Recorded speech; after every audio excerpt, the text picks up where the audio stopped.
अपने घर पर ज़्यादा पेड़ पौधे नहीं लगाना चाहते, फिर चाहे कारण साफ सफाई का हो या दूसरे कारण हो। मुझे इससे कोई दिक्कत नहीं है। मुझे लगता है कि तुम्हारा विचार सही है, लेकिन अपने घर पर तुलसी का छोटा सा पौधा ज़रूर रहने दो। और कोशिश इतनी ही करना कि तुलसी का वो पौधा कभी सूखे नहीं, वो हमेशा हरा भरा रहे तुम्हारे दरवाज़े पर। बस इतना ही मैं चाहता हूँ, बाकी तो सब ठीक है जो भी है।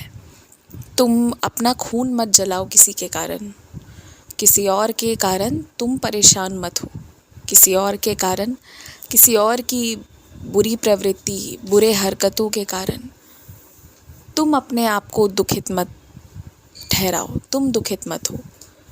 क्योंकि जो तुम्हारे वश में नहीं है ना, उसे नज़रअंदाज करने के अलावा दूसरा कोई उपाय वर्तमान में नहीं है तुम्हारे पास। तो उस चीज़ को नज़रअंदाज करते हुए तुम आगे बढ़ो। तुम्हारे पाँव के चप्पल अगर कोई तुम्हारे घर से उठाकर ले गया हो या फिर किसी ने धारण कर लिया हो और बाद में तुम्हें लाकर लौटा कर दे, ले लेना, लेकिन उसे प्रयोग में मत लेकर आना। प्रयास यही किया करो कि जो तुम्हारे पाँव के चप्पल है ना, उसमें कोई और पाँव ना लगाए, वो कोई और धारण ना करे।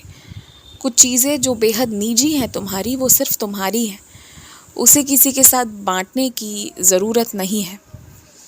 उसी तरह तुम्हारे चप्पल, भले तुम्हें लग रहा है कि मामूली सी तो बात है, साईं आप मना क्यों कर रहे हो, इसके पीछे कई कारण हैं।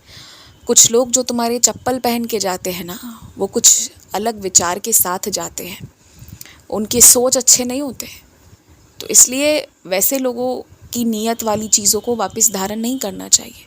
और वहीं कुछ लोग जिनके जो पाँव है ना, उसमें कोई समस्या है, और अगर तुम उसके बाद उनके पाँव वाले चप्पल पहनोगे तो तुम्हारे में भी, तुम्हारे शरीर में भी वो समस्या हो सकती है। इसीलिए कुछ निजी चीज़ें होती हैं जो सबके साथ बांटी नहीं जाती, किसी एक के साथ भी नहीं। और मैंने हमेशा से कहा था तुमसे कि अपने पाँव के चप्पल का विशेष ध्यान देना, किसी और को मत पहनने देना। अगर कोई दूसरा पहन लिया है तो वो उसे दे दो, बहस करने मत जाओ, वो उसे दे दो तुम, कि भाई तुम वो रख लो और तुम अपने लिए नए जोड़े ले लो। ये मैं तुमसे कह रहा हूँ। अक्सर जब लोग परेशान करने लगते हैं ना, और फिर मुंह बंद कराने के लिए यही तरीका अपनाते हैं, पैसे खर्च कर देते हैं ताकि तुम उफ तक ना करो। क्योंकि कुछ लोग ऐसी सोच, ऐसी चाहत रखते हैं ना कि वो तंग करे तुम्हें, लेकिन तुम्हारे मुंह से एक शब्द नहीं निकलना चाहिए। अगर निकला तो वो सुनना नहीं चाहेंगे। है आदत कुछ लोगों की।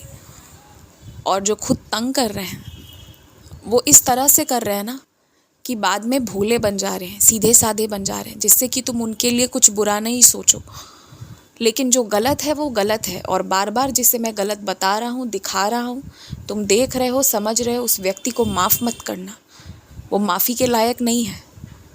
उसने गलती की है और तुम्हारी प्रार्थना से उसे ऐसा पता है कि अगर तुम दुआ करोगे तो उसे माफ़ी मिल जाएगी, पर जो इतना सताया है उसे मैं माफ़ नहीं कर सकता। तो तुम भी किसी के कर्म के बीच में हस्तक्षेप मत करो। कुछ लोगों के कर्म इतने घिनौने हैं, इतने गंदे हैं ना, कि अगर उनके पूरे चरित्र का परिचय मैं दे दूँ ना, तो तुम आज इसी वक्त उस व्यक्ति को त्याग दोगे।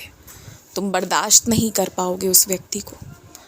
तो इसलिए ना, दूसरों के कर्म के बीच हस्तक्षेप मत करो।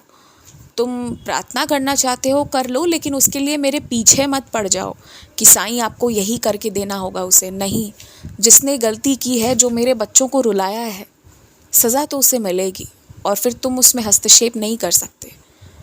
नहीं तो तुम्हें भी दिक्कत का सामना करना पड़ सकता है। इसलिए कुछ जगहों पर चुप रहो, सिर्फ अपना काम करो, अपने ऊपर ध्यान दो। और कितनी सारी अच्छी चीज़ें हैं जिस पर ध्यान दिया जा सकता है, जिसमें तरक्की की जा सकती है, तो वो करो। बाकी सब छोड़ दो। खुश रहो।